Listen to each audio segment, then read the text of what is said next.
encontro 10 leprosos, que ficaram de longe e gritaram: Jesus, mestre, tenha compaixão de nós. Ao vê-los, Jesus disse: vão e apresentem-se aos sacerdotes. Aconteceu que, indo eles, foram purificados. Um dos 10, vendo que estava curado, voltou dando glória a Deus em alta voz e prostrou-se com o rosto em terra aos pés de Jesus, agradecendo-lhe. E este era samaritano. Então Jesus perguntou: não eram 10 os que foram curados? Onde estão os 9? Não se achou quem voltasse para dar glória a Deus, a não ser este estrangeiro? E lhe disse: levante-se e vá, a sua fé salvou você. Este é o evangelho do Senhor. Louvado sejas, ó Cristo. Amém, amém. Queridos, a gente tem muitas razões para louvar o Senhor. Não sei como é que você está hoje aqui. Talvez você diga assim: bispo, eu estou aos cacos aqui, né? Venho de uma semana aí que mal começou, só está no meio, mas já foi tão estressante, tanta coisa, tanta luta, tanta dificuldade, problema de saúde, problema de finanças, problema em casa. Eu quero dizer a você que eu e você temos um motivo que é maior do que todos esses motivos que você tem para lamentar. Nós temos um motivo que é principal na nossa vida e que nos leva a uma vida de adoração fervorosa a Jesus Cristo. Você crê nisso? Nós estávamos mortos nos nossos delitos e nos nossos pecados. E esse nem é o sermão, mas o Senhor me leva a falar isso nesse momento. Talvez antes de conhecer a Cristo, você estava numa fase onde você tinha saúde, onde você tinha dinheiro e onde você tinha uma família toda ali, talvez funcional. E aí hoje você se encontra aqui em 2024, terminando o ano, aos pés de Jesus, mas a sua vida está um pouco assim bagunçada. Mas eu quero dizer a você que sem Jesus, a sua vida podia estar das melhores possível, você ia para o inferno. Porque só há uma maneira pela qual nós podemos ser salvos, e essa maneira é uma pessoa, e o nome dele é Jesus Cristo, e ele nos salvou. Misericórdia, você deveria dar um aleluia por isso. A palavra de Deus é a boa nova dele para mim e para você, a qual diz que nós estávamos mortos nos nossos delitos e nos nossos pecados. Qual é o morto que consegue fazer alguma coisa? Morto consegue pedir. Morto consegue clamar, morto consegue levantar a mão ou fazer um gemido, alguma coisa assim, não. E a Bíblia nos diz, quem crê aqui que a Bíblia é a palavra de Deus? Eu creio, essa é a maior verdade que nós temos. A Bíblia nos diz que nós estávamos mortos nos nossos delitos e nos nossos pecados, e Ele, diga comigo, Ele nos deu vida juntamente com Cristo. Pela graça nós somos salvos. Queridos, vocês têm noção o que é isso? Isso me alegra o coração. Eu posso estar com muitos motivos para me entristecer, mas tem esse que me alegra muito. Nós não tínhamos condições de nos salvar. Hoje a gente tem Jesus, os olhos da gente se abriram. E Ele é quem deu o primeiro passo. Ele é quem deu o primeiro passo. Então se alegre em nome de Jesus. Se alegre e dê glória a Deus. Mesmo diante da situação que você está passando, dê glória a Deus. Eu vou dar glória a Deus chorando. Dê glória a Deus chorando. Olhe para o problema, para a dificuldade. Diga que isso tudo é para se entristecer mesmo, mas tem um que passa pela tristeza, que nos dá a alegria verdadeira, que é a alegria que vem do Espírito Santo. Nós fomos salvos em Cristo Jesus pela graça de Deus. Não dependia de nós, porque se dependesse, nós estávamos no inferno. Ele nos ama, queridos. Ele nos ama muito. Isso me leva aos pés dele. Isso me faz estar aqui. Isso me faz chegar numa quarta-feira de noite, começo de dezembro, final de ano, talvez com um monte de coisa que precisa ser ajustada. Me faz estar aqui muito animado. Porque se Jesus voltar agora, está tudo certo. Porque Jesus nos salvou. E isso é maravilhoso. Mas eu vou entrar nesse texto aqui, porque semana passada eu não pude estar aqui e foi o Dia Internacional, né, de Ação de Graças. Um dia que a gente lembra que a gente precisa agradecer todo dia. Não é para agradecer só naquele dia, né? Mas é um dia para a gente agradecer de fato. E hoje nas redes sociais fala-se muito sobre gratidão, né? Tem muita gente falando sobre gratidão. Sendo que tem algo que me incomoda muito sobre essa história de gratidão, porque fica uma gratidão vazia, fica assim, tipo, gratidão. A gratidão a quê? Ao universo, gratidão à natureza, gratidão à vida, viva a vida, e fica uma coisa vazia. E aí eu prefiro particularmente, né, ao invés de falar gratidão, de dizer eu te agradeço, porque tem um endereço a nossa gratidão. A nossa gratidão, ela tem um destino, e o nome dele é Jesus Cristo. Amém? Então nós precisamos viver uma vida de gratidão, sendo que gratidão não é algo que a gente tem que se esforçar para agradecer. Por muito tempo eu pensei que a gente precisava, assim, a gratidão era algo que a gente tinha que se esforçar para poder agradecer. Mas na verdade gratidão não é algo que a gente se esforça para ter gratidão, mas sim uma evidência de algumas coisas que acontecem na nossa vida. Então tem algo que acontece na nossa vida que nos torna verdadeiramente gratos. Quando a gente fica tentando se esforçar para agradecer, é porque a gente não é uma pessoa grata. E aqui nós vemos um texto de 10 leprosos, um texto muito conhecido, que fala desses homens que tinham essa doença aqui, que não tinha cura nessa época. É um contexto aqui muito difícil, onde uma pessoa que tinha essa doença tinha que ser reclusa, tinha que ficar distante da sociedade, tinha que sair da sua família, do seu contexto social, do seu contexto familiar. E é interessante que eles ficam juntos. Um leproso fica junto de outro leproso. Não sei se vocês já assistiram The Chosen. Quem aqui já assistiu The Chosen? Viram lá que um leproso, quando ele tinha que passar, aquilo ali era real. Um leproso, quando ele precisava passar perto de algum grupo ali, de pessoas, ele tinha que passar gritando, dizendo, está vindo leproso. Está vindo leproso, por quê? Porque se ele passasse sem avisar, para dar a oportunidade das pessoas se afastarem, eles eram apedrejados. E poderiam até morrer. Porque a lepra era considerada não apenas uma doença de pele, era considerada também uma maldição, como muitas outras coisas. E aí esses homens, eles viviam juntos.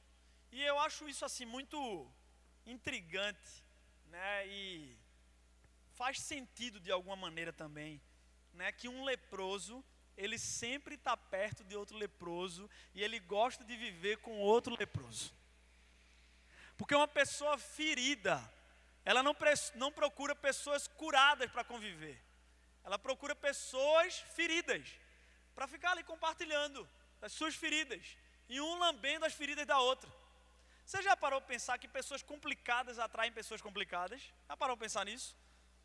Pessoas que estão ali com algum tipo de lepra, seja qual for o tipo de lepra, aqui a gente está usando como uma metáfora também, mas elas gostam de estarem juntas. Porque uma pessoa curada perto de uma pessoa ferida, ela vai provocar a pessoa ferida a ser curada, e muitas vezes a pessoa ferida ela não quer ser curada. Porque ela está tão acostumada a viver na complicação, ela está tão acostumada a viver uma vida ali na sua ferida, que ela se orgulha, ela carrega a ferida como um troféu. É mais ou menos assim.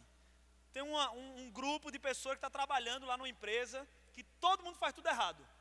Todo mundo é acostumado a fazer tudo com um jeitinho, fazer tudo conforme, o contrário do que é o certo. E aí chega lá um funcionário para trabalhar, que assim, bate o cartão na hora certa, né, faz tudo direitinho, chega pontualmente, sabe, só sai na hora certa, cumpre todas as regras daquela empresa. O que é que aquele grupo de pessoas que está acostumado a fazer vai falar?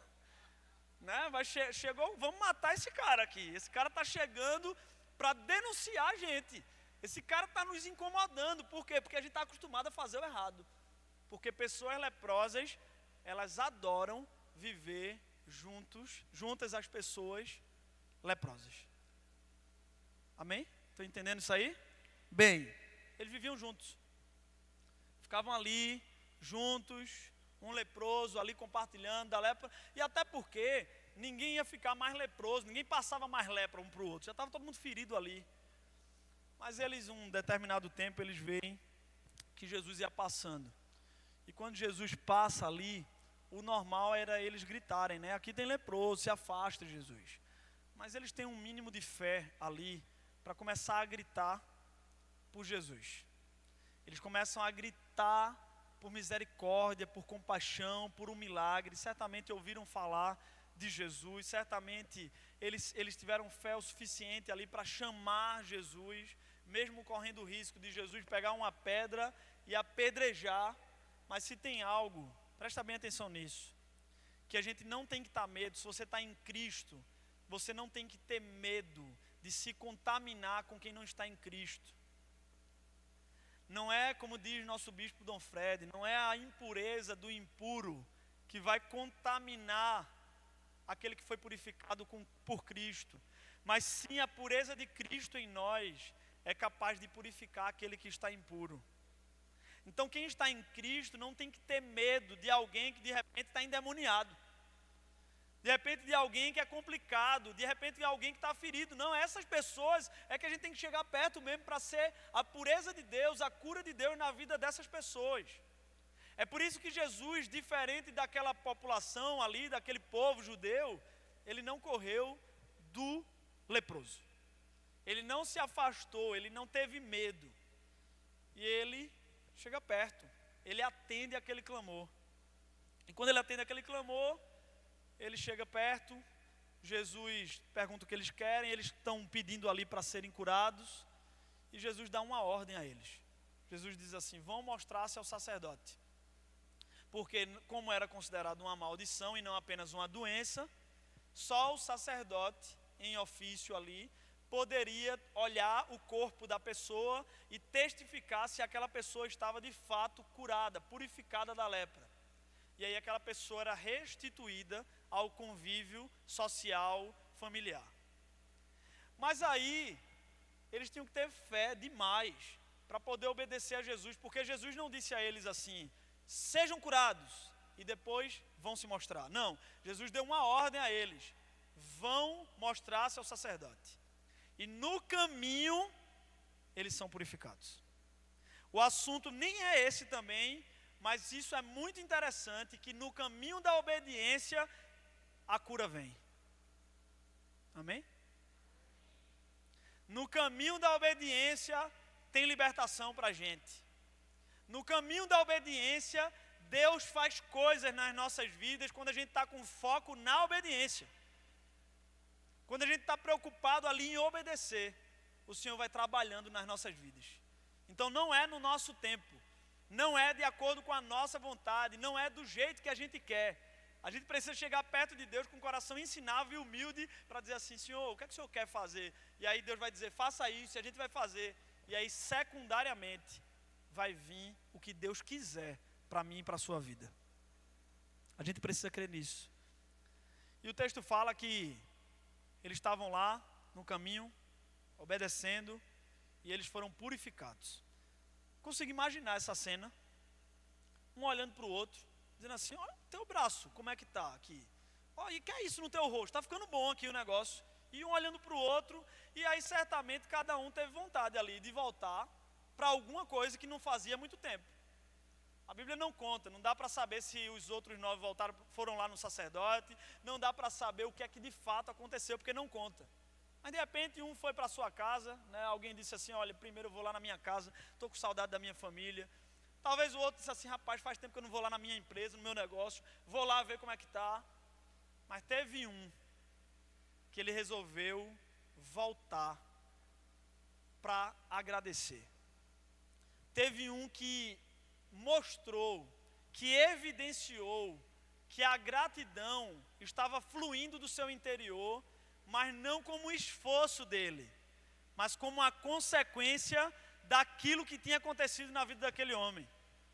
E eu queria falar para vocês hoje 3 aspectos, 3 causas que faz a gente se tornar gratos, que faz a gente se tornar uma pessoa agradecida verdadeiramente. A primeira coisa, uma pessoa grata é uma pessoa que foi curada verdadeiramente. Quando a gente é curado verdadeiramente, a gente é grato. E é grato a Deus, mas é também grato às pessoas. E o contrário é totalmente verdadeiro. Pessoas feridas são pessoas que vivem murmurando, que vivem reclamando da vida. Você já parou para pensar nisso? Que quando a gente não está bem interiormente, que quando a gente tem coisas que estão mal resolvidas dentro de nós, a gente vive uma vida de murmuração. Isso mostra que a gente não foi curado verdadeiramente por Jesus. Porque quando a gente é curado verdadeiramente por Jesus, a gente vive uma vida de gratidão, mesmo no dia mau. Mas a ferida é tão interessante. A ferida na nossa alma, ela é como se colocasse um óculos nos nossos olhos, onde a gente visse tudo cinza. Sabe, não tem nada que presta. Onde a gente procura as piores coisas ao nosso redor, porque a gente não consegue enxergar as coisas boas. Isso é uma marca de uma pessoa ferida. Sabe, não sei se você já ficou doente, muito doente no dia do seu aniversário.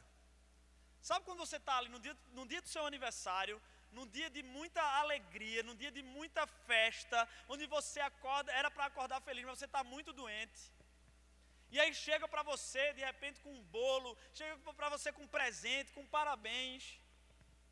Mas se você for perguntar ao doente, ele não vai estar conseguindo curtir coisa nenhuma do aniversário dele. Por quê? Porque ele está doente. Não dá para curtir coisa nenhuma. A gente fica com a visão distorcida de tudo. A gente procura os piores pontos à nossa volta para poder focar naquilo e reclamar daquilo. Eu não sei se você sabe, mas murmuração é uma intercessão, sendo que não é a Deus, é a Satanás. Quando a gente vive uma vida de murmuração, a gente está fazendo uma oração, um culto satânico.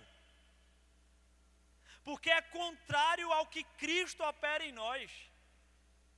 E eu não estou exagerando. Quando a gente vive uma vida reclamando, a gente está invocando aquilo que é de Deus ou aquilo que é das trevas? Das trevas, do inimigo das nossas almas. Mas é assim que vive uma pessoa ferida. Sabe quando você de repente leva uma pancada muito forte? Olha o que acontece com uma pessoa ferida. Olha as reações de uma pessoa que não foi curada. Não é gratidão. Sabe quando você leva uma pancada muito forte num braço? Sabe, de repente você levou uma pancada no braço direito muito forte, que machucou o seu braço. E aí você teve que, de repente, fazer algum tratamento, uma fisioterapia, para poder voltar para o lugar, sabe? E você voltar à funcionalidade daquele braço e tudo mais. Mas aí o braço ficou bom. Sendo que ele tem o quê? Um trauma. E aí por causa desse trauma e dessa dor, porque que é um trauma? O trauma é uma dor do passado. E aí por causa dessa dor do passado que aqui está no meu braço, todo mundo que chega para falar comigo e que vem com a mão aqui, eu já, faço aqui. Eu já tiro e já escondo esse meu braço. E aí eu vivo me escondendo.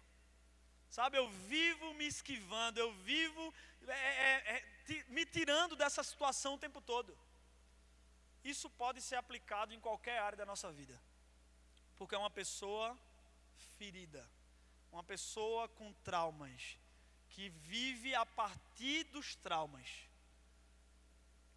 Outro exemplo, sabe, alguém que, seja lá o que for que tenha acontecido na infância, mas a gente chama para fazer uma oração no grupo, a pessoa falta morrer de tanta vergonha e timidez, sabe, porque tem um medo, parece que vai morrer. Algum trauma tem aí, vá descobrir em nome de Jesus. Porque pessoas feridas, elas vivem se escondendo. Quando não acontece isso, quando não acontece de se esconder, de cobrir aquele trauma, para que ninguém mais venha. Sabe, quando alguém que foi muito ferido em relacionamento, e aí não quer mais se relacionar com ninguém, porque já foi muito ferido, e aí vive se escondendo. Quando não acontece isso, acontece pior, que uma pessoa que foi ferida no braço, que está ali, talvez já passou a dor, mas tem uma dor do passado, um trauma, ela chega perto de qualquer outra pessoa já dando murro para não levar. Porque já levou uma pancada e não quer mais sentir aquela dor. Então o que é que eu vou fazer para não sentir mais aquela dor e para que ninguém mais toque no meu braço? Eu já chego perto de você na pancada, eu já dou um murro em você. Sabe pessoa que já chega perto de você dando patada? Já chega batendo, já chega agredindo. E aí eu estou falando fisicamente, mas isso aí é em qualquer sentido. Pode ser verbalmente, emocionalmente. Quem está me entendendo aqui, gente? Isso é pessoas feridas. Uma pessoa dessa nunca vai conseguir ser verdadeiramente grata. Ela vai estar sempre se esforçando para agradecer em alguma coisa. Porque não é uma consequência. Ela está querendo se esforçar para. E gratidão não é algo que a gente se esforça para. É uma consequência que a gente não vai conseguir conter. Porque quando a gente for curado em Cristo Jesus, vai sair. Vai transbordar gratidão do nosso interior. Pessoas curadas são pessoas gratas. Segundo tipo de pessoa que é uma pessoa grata, é uma pessoa que foi liberta verdadeiramente. Como eu falei a vocês, a lepra, ela era uma doença que não era apenas considerada doença, mas era considerada uma maldição. Ou seja, uma consequência ali do pecado na vida daquela pessoa especificamente. E isso a prova tanto disso, que lá em Números 12, do 9 ao 10, fala sobre Miriam. E Miriam era irmã de Moisés e de Arão. E teve um momento, só para contextualizar aqui, que Miriam foi conversar com Arão, o porquê que Deus só estava escolhendo Moisés para liderar. Ela chegou para Arão com uma conversa de canto e dizendo assim: por que Moisés é sempre escolhido? E por que ele tem que mandar na gente? E por que isso? E tramando ali com o próprio irmão contra o outro irmão. E aí, Deus, ele escuta tudo, né? Amém? Deus escuta tudo. Não só escuta, ele vê cada mensagem que a gente manda no WhatsApp. Aleluia? Amém. É para a gente ter temor. Cada mensagem no WhatsApp, cada ligação que a gente faz, você pode estar escondido no seu quarto, no escuro. Deus tudo vê. Isso é uma maravilha, porque a gente pode se esconder de todo mundo menos dele. Amém? Tem gente que nem quer dizer amém. Mas aí, Deus marcou uma reunião com Miriam e Arão. Sabe, o chefe, o gerente marcou, bora lá na minha sala, uma reunião com os dois. Imagina Deus marcando uma reunião com os dois.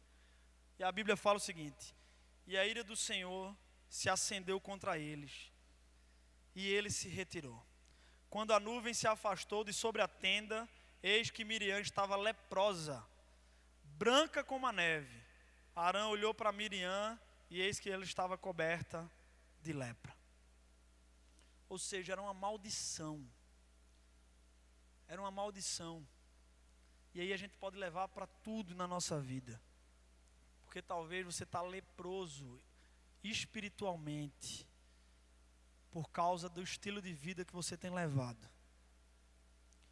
Mas uma pessoa que é verdadeiramente liberta dessa maldição, dessa lepra, seja ela espiritual ou emocional, é uma pessoa que se torna grata, verdadeiramente.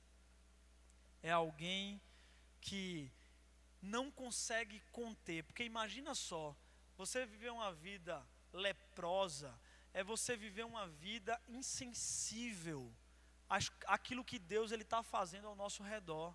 Então não tem como ser grato, não tem como ser grato, não tem como estar agradecendo, porque você vê tudo distorcido, você está ali, sabe, debaixo de maldição mesmo, como fruto do pecado, do estilo de vida que você vive. E aí, queridos, um capítulo depois de Números, conta uma história muito interessante também, onde Moisés escolhe 12 espias para ir espiar a terra prometida. E esses 12 espias, eles foram lá para olhar a terra e voltar e trazer um relatório para Moisés de como era a terra. Presta atenção como uma pessoa que é liberta verdadeiramente, que não tem uma mente escravizada por causa do pecado, por causa das dores do passado, das feridas antigas, ela faz. Porque 10 deles foram para a terra, espiaram a terra, mas só olharam defeitos. Eles foram para lá, e aí o relato está lá em Números 13, do 27 ao 32, e eles disseram assim: a gente foi lá para a terra, essa terra é habitada pelos heteus, jebuseus, aí começou a relatar o nome de todos os inimigos de Israel. Porque uma mente que é escravizada, uma mente que é leprosa, ela só vai conseguir ver o que há de ruim à nossa volta. Você está entendendo? 10 deles que tinham uma mente de escravo, que não tinham sido libertos verdadeiramente, que saíram do Egito, foram libertos do Egito, mas o Egito não saiu do interior deles. Por isso que não basta você ser livre do mundo, enquanto o mundo não fosse tirado do seu interior. Amém? Às vezes a gente está aqui 10 anos dentro da igreja com a mentalidade ainda de um velho homem. Uma mente escravizada e não uma mente de filho liberta. E a gente precisa clamar por essa mentalidade de Cristo em nós. Esses 10 foram lá. Olha o que o texto diz, do 27 ao 32. Relataram a Moisés e disseram: fomos à terra a qual você nos enviou. De fato, é uma terra onde mana leite e mel, estes são os frutos dela. Mas o povo, aí já veio mais. Sabe gente com mente escravizada? Que até vai ver uma coisa lá, mas assim, mas não dá certo não. Mas o povo que habita nessa terra é poderoso. Olha o que eles estavam dizendo a Moisés, que usado por Deus, o Deus Todo-Poderoso livrou eles da terra do Egito, com todas aquelas pragas, com todos aqueles sinais. Eles estavam dizendo isso a Moisés. O povo que habita nessa terra é poderoso. E as cidades são muito grandes, Moisés, e fortificadas. Também vimos ali os filhos de Anak. Os amalequitas habitam na terra do Neguebe, os heteus, os jebuseus e os amorreus habitam nas montanhas. Os cananeus habitam perto do mar e na beira do Jordão. Eles começaram a relatar isso. E aí Caleb fez calar o povo diante de Moisés e disse: presta atenção o que é uma mente liberta, o que é alguém que foi verdadeiramente liberto no nome de Deus. Olha o que Caleb fez. Então Caleb fez calar o povo diante de Moisés e disse: vamos subir agora e toma posse da terra, porque somos perfeitamente capazes de fazer isso. Porém os homens que tinham ido com ele disseram: não podemos atacar aquele povo, porque é mais forte do que nós. E diante dos filhos de Israel, falaram mal da terra que haviam espiado, dizendo: a terra pela qual passamos para espiar é terra que devora os seus moradores, e todo o povo que vimos nela são homens de grande estatura. Presta atenção nisso aqui. Quem foi que prometeu a terra àquele povo? Quem foi? Deus prometeu.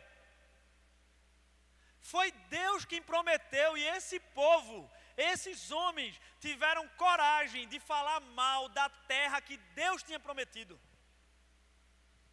Quem foi que deu a sua família a você? Abra a boca e diga: quem foi que deu a sua família a você? Quem foi que deu seus filhos? Seus pais? Pare de falar mal daquilo que Deus colocou na sua vida. Pare de maldizer aquilo que Deus presenteou você. Esse povo teve coragem. O texto está dizendo que eles começaram a falar mal da terra que Deus tinha prometido a eles. Toda vez que você abrir a boca ou pensar em abrir a boca para falar mal de tudo que Deus deu a você, pense antes: quem foi que deu? Amém, igreja? Caleb. Preste atenção em Caleb. Caleb fez calar todo mundo que estava reclamando, que estava murmurando, porque uma pessoa liberta é uma pessoa grata, e uma pessoa grata, em qualquer lugar que ela esteja, vai ter que calar todo mundo que está reclamando com a sua gratidão. Caleb fez calar todo o povo e disse: vamos subir agora, porque somos perfeitamente capazes. Por que ele estava falando isso? Com soberba? Não. Ele estava falando da identidade dele. Ele estava falando do que Deus prometeu, do que Deus tinha feito no passado.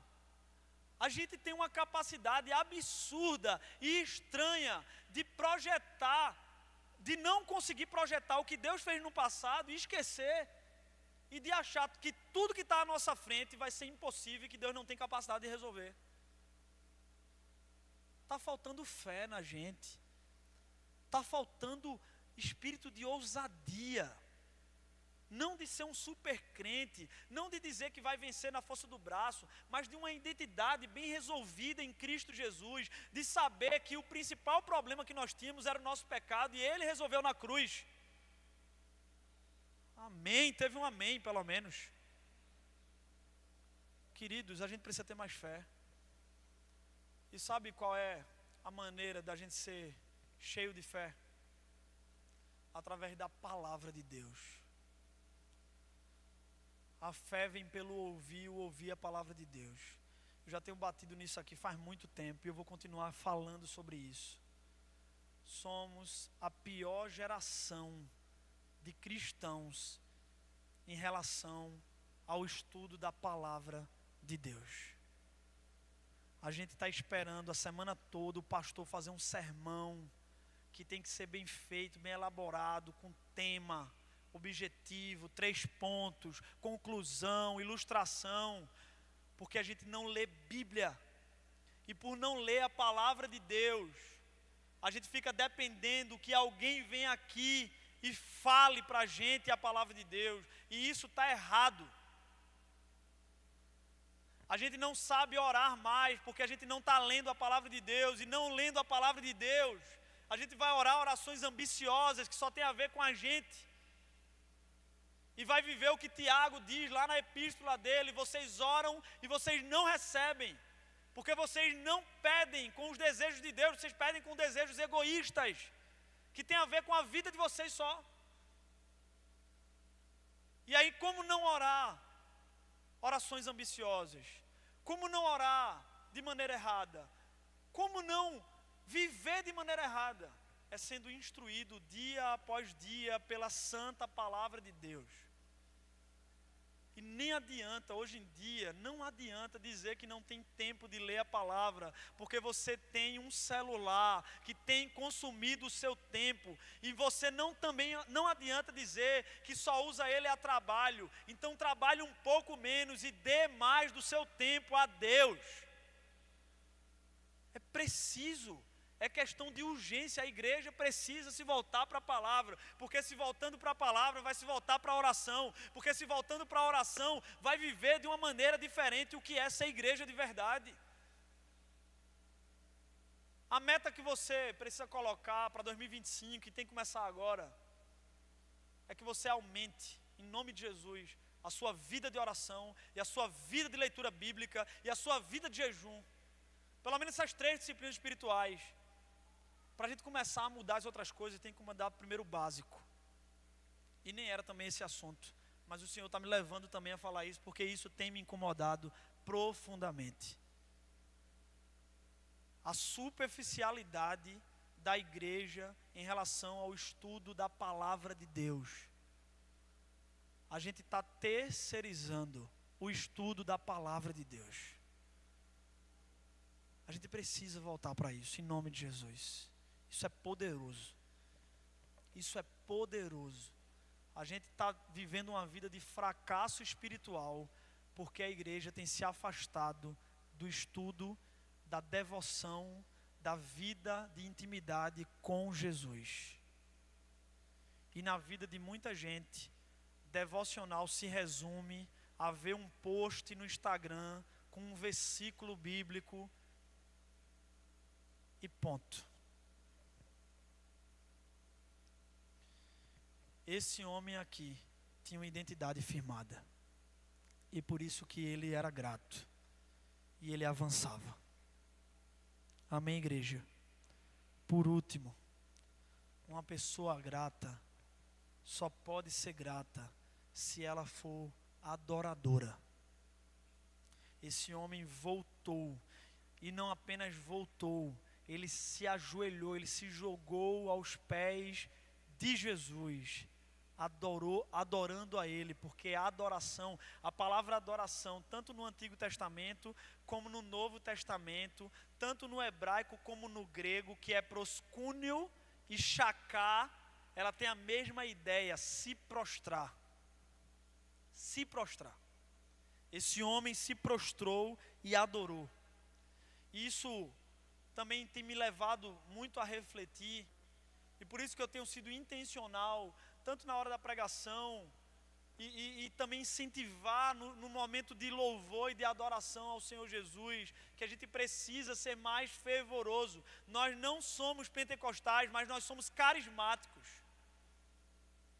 A gente não vai estar em momentos inadequados, levantando a voz e gritando, mas no momento do louvor, muitas vezes a gente fica aqui como espectador de culto. E isso também é outro absurdo que acontece no nosso meio.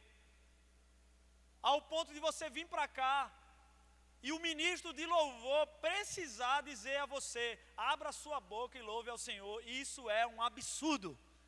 Porque é uma condição de alguém que foi alcançado pelo Evangelho abrir a boca e cantar louvores a Deus. Queridos, isso tem me incomodado também. Sabe por quê?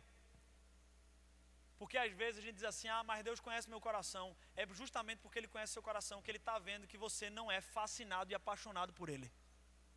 Porque quando a gente é fascinado e apaixonado por Ele, a gente vai declarar, a gente não vai conseguir conter, não vai conseguir ficar dentro. Porque a boca fala do quê? Do que está cheio o coração. É só ver alguém que está torcendo pelo time lá de futebol quando faz um gol. Eu perguntei a um cara isso uma vez, que justamente disse isso: Deus sabe meu coração. E aí eu disse assim: Ele sabe tanto do teu coração, quando Ele te vê lá, eu quero ver assim, tu torcendo, e na hora do time fazer um gol, como é que tu fica? Se tu fica lá assim: eita, gol. Ó, gol. Fez um gol. Amém. Não fica. Não fica. Eu li um livro esse ano, um dos livros que eu li foi Discipulado Começa por Contemplação. E aquilo que a gente está contemplando muda muito o nosso comportamento, nos influencia muito. E aquilo que a gente olha muito, a gente começa a se parecer muito com aquilo que a gente olha, com aquilo que a gente está contemplando. E está faltando a gente olhar mais para Jesus, para a gente ficar fascinado por Ele e começar a dar louvores a Ele. Olha como o nosso corpo, presta atenção nisso, o nosso corpo tem que estar envolvido com a adoração. Tem que estar envolvido. Não é só a nossa mente, não é só o nosso espírito, é as nossas emoções e o nosso corpo também tem que estar envolvido. Você acha que Deus merece o seu corpo? Amém? Satanás deu uma chave, talvez sem querer, mas ele deu uma chave sobre a adoração. Ele disse lá em Mateus 4, quando ele vai tentar Jesus, na terceira tentação, o que é que ele diz? Ele diz: se me adorardes, ele diz o quê? Pode falar. Abra aí Mateus 4. Mateus capítulo 4. Mateus capítulo 4. Satanás chega para Jesus. Olha o que Satanás fala. E ele diz o quê? Se me adorardes, eu te darei o reino dessa terra, as nações. Ele diz o quê? Se a última tentação, Vou dar um tempo aqui para achar. Se o quê? Quando alguém falar, aí a gente continua o sermão. Se prostrado me adorardes. Por que Satanás fez questão disso? Porque ele sabia que a adoração tem a ver com se prostrar, tem a ver com o corpo da gente também. Como eu falei, a palavra adoração, tanto no grego como no hebraico, tanto no Antigo Testamento como no Novo, tem a ver, dá a ideia de prostrar-se.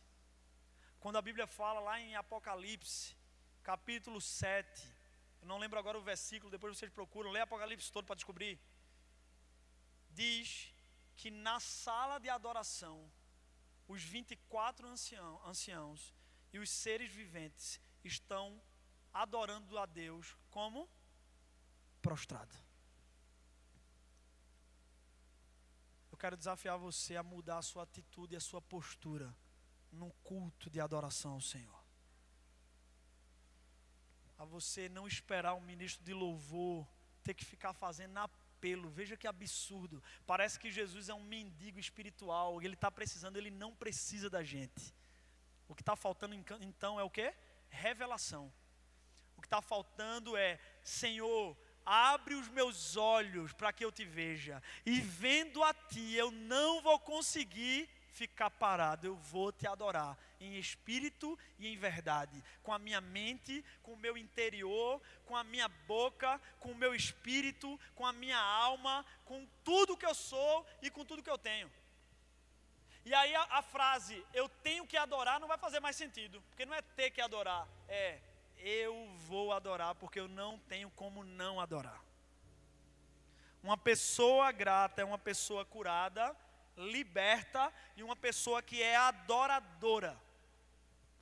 Há um comentário de Davi Lago, é um escritor, um teólogo brasileiro, que ele faz um comentário sobre a adoração a respeito de São Tomás de Aquino. E ele fala que a gratidão, ela se dá em pelo menos 3 passos. A primeira é reconhecimento.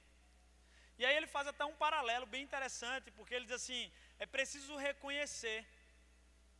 Mas para reconhecer você precisa pensar. E por isso que no inglês a palavra obrigado, você agradece em inglês na verdade, falando thank you. E a palavra thank tem a ver com think, que é pensar.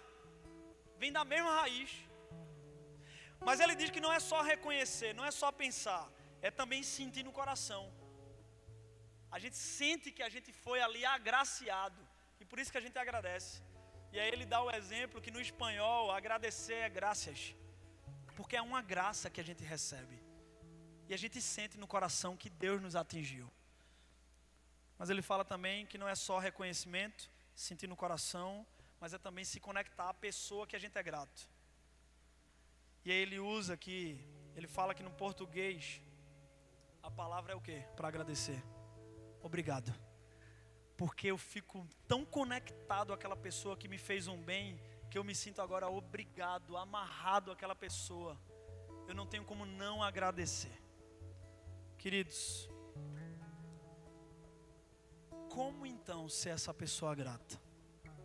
Já que a gente não tem como se esforçar. Como então ser curado, liberto e adorar verdadeiramente? Só tem um jeito: tendo um encontro pessoal e íntimo com Jesus Cristo, diariamente. Em 2016, o reverendo Marcondes, lá da Catedral da Trindade, ele veio aqui e pregou nesse culto num domingo à tarde. E no final ele fez uma pergunta que me encabulou bastante. Ele perguntou no final do sermão o seguinte, e aí eu vou perguntar a você para que você também fique encabulado. Ele perguntou assim: você tem um relacionamento pessoal e íntimo com Jesus? E talvez você diga assim: ah, mas eu sou um pastor, um bispo, um diácono. Não responda essa pergunta. A pergunta é: você tem um relacionamento pessoal e íntimo com Jesus? E talvez você diga assim: ah não, eu sou da administração, eu sou do ministério aqui. Não responda essa pergunta. Você tem um relacionamento pessoal e íntimo com Jesus, e você talvez diga assim: ah, mas eu sou do louvor, estou todo domingo aqui, toda quarta louvando. Também não responde. Ah, mas eu sou da mesa de som, também não responde. Ah, mas eu venho todo culto, o culto da quarta quem vem sou eu, sou assim, cadeira VIP. Não responde. Eu sou introdutor, não responde. Eu sou da mídia, também não responde. Eu sou acólito, eu sirvo lá no altar todo culto. Não responde a pergunta. A pergunta é: você tem um relacionamento pessoal e íntimo com Jesus? E a resposta vai ser sim ou não. Porque você pode ocupar todas essas funções, inclusive ser um bispo, e não ter um relacionamento pessoal e íntimo com Jesus diariamente. E por isso você não é grato. Porque não tendo um relacionamento pessoal e íntimo com Jesus, as feridas só fazem aumentar. As cadeias só fazem ficar mais fortes. E ao invés de ser adorador, você é um reclamão, um reclamador, um murmurador. Você faz adoração contrário. Que em nome de Jesus, Deus nos dê a graça de sermos gratos verdadeiramente a Ele todos os dias da nossa vida. Amém? Vamos orar por isso.